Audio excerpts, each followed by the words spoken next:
What's going on, guys? This is RRPG here, and I'm here to present another 2 cents video on the 2 cents block to you all. For this video, I want to talk about Keiji Inafune and his recent Kickstarter page that is for his newest game called Red Ash: The Indelible Legend. As we know, Red Ash: The Indelible Legend is what many people would like to call it the spiritual successor to Mega Man Legends. Of course, the game is what someone may consider to be a part of the same universe as Mighty No. 9, since Mega Man Legends is part of the main universe that Mega Man is based on. Almost a month ago, the Kickstarter for this new game went live, and it seemed pretty bleak that the project would be fully funded and set to go by Comcept right about now. That was until they did a very interesting move to get the game funded, and it wasn't by conventional means of getting more money from fans. No, what Keiji Inafune did was that he pulled some strings from behind the scenes and managed to secure the rest of the funding from a Chinese digital entertainment company called Fuse Entertainment, so that Red Ash can be fully funded.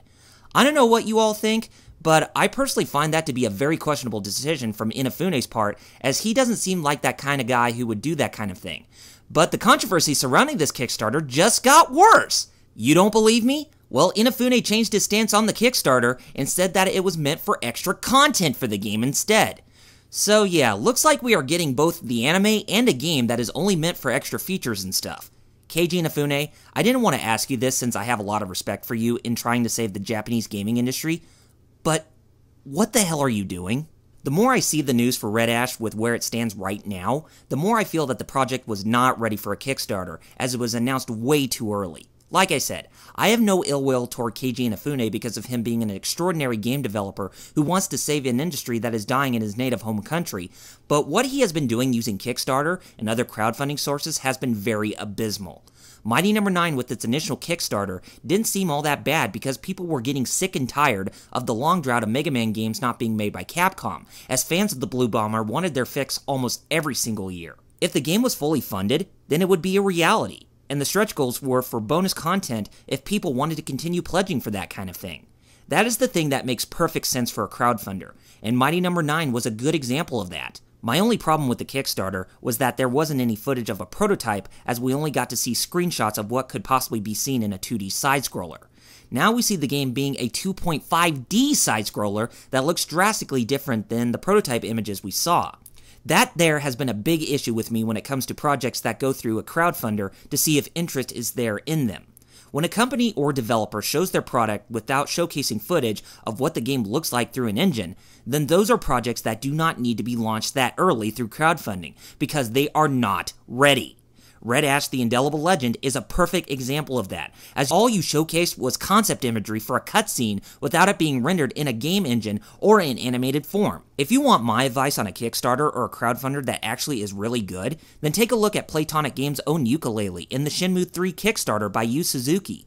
Both games had actual footage of what they looked like during development, and they looked really good for the direction with what they were going for. Then that there is when the interest of the consumer really starts to pick up quickly. I know Shenmue 3 announced its Kickstarter at E3 during the Sony press conference, but I feel that there was an exception because of how legendary of a franchise that Shenmue is, and the presence of the next entry being long overdue. We also gotta remember that Keiji Inafune wished to work with Capcom again to try and bring back Mega Man Legends 3 from the dead. So it only begs the question even more about why this Kickstarter needed to exist in the first place. If he so desperately wanted Mega Man Legends 3 to be worked on, then why hasn't he tried to go to Capcom to get it back into the works? To me, that is very hypocritical to announce a Kickstarter for something that is a spiritual successor to a well-known series, but still having desires to work on it despite doing a crowdfunder something similar in that vein. I always said that lightning doesn't always strike twice for something that became a success that one tries to bank off of. You want an example? Look at how not so hot that the Wii U has been doing in sales when compared to its predecessor. Look at how not so great many sequels to original games, movies, TV shows, and such have been getting with their sales and reviews and such. Comcept doing a Kickstarter after the success of Mighty No. 9 and the semi-success of its additional crowdfunder for more features and content after how bad its current Kickstarter is doing right now is a testament of that. Next up, I want to mention how arrogant that Keiji Inafune has been with trying to branch out Mighty No. 9 into a big franchise when the video game hasn't even released yet. I don't know why, but isn't it strange that he would go out of his way to find a studio to do an animated series as well as a live-action movie when the original game hasn't released?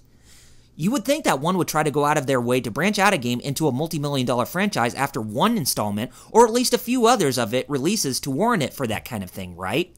To me, that is taking things way too fast, because we aren't even sure if Mighty No. 9 is enough to warrant it into a huge franchise, as it has not been available in store shelves or on digital distribution platforms. Plus, the need to get more money through a second crowdfunder when one was already enough is just crazy. When you have one crowdfunder done with all that money you obtained, you use what you have and make that product with what they helped back you up for. You don't try to beg for more money out of our pockets because you feel it isn't enough to make it into the game you want. When people funded for the development of Shovel Knight by Yacht Club Games, they were rewarded for their patience, as the delivery certainly paid off. Same thing for others, which I won't mention. But asking for more money after a game has been fully funded, or a publisher already funding an up-and-coming title, will make anyone question your credibility as a person or a business. Mr. Inafune, I don't want to lose faith in you, but your words about how game development should be in Japan when you are trying to get more money out of multiple crowdfunders is only coming back to haunt you, as your devotion is not holding up any grounds. I feel that what you are doing has made you lost your touch as a game developer if you keep this up, because doing this is only making more people have a second opinion about you. You certainly showed how well your creativity was when it came to Azure Striker Gunvolt, as you didn't need to work on a crowdfunder to develop that game. I would say the best thing in your interest is to keep working on smaller projects to secure enough profits to make a bigger game for a console. That way, the need for more money from us would not exist. Unfortunately, you just don't see it that way, as you have become too ambitious with your small company, and that ambition can become your own hubris if you continue down this path. Will I pick up Red Ash: The Indelible Legend when it releases? Most likely.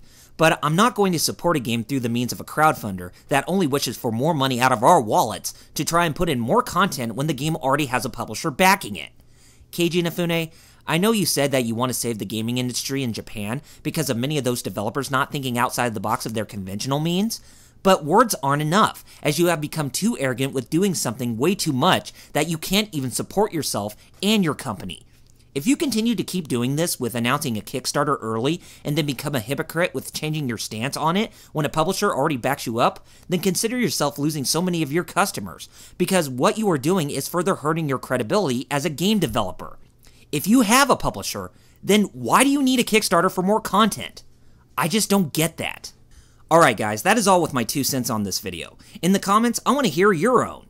Do you feel that what Keiji Inafune is doing for Red Ash is completely wrong, or do you still wish to support it even if he asks for more money out of you? Make sure to rate this video as well as leaving your positive and negative feedback down in the comments. Also, be sure to hit that subscribe button underneath this video, as more support from you guys will mean that more content is coming from me in the future that you won't find anywhere else. Until next time, this is RRPG signing off by saying Godspeed and game on, gamers. Have a good one.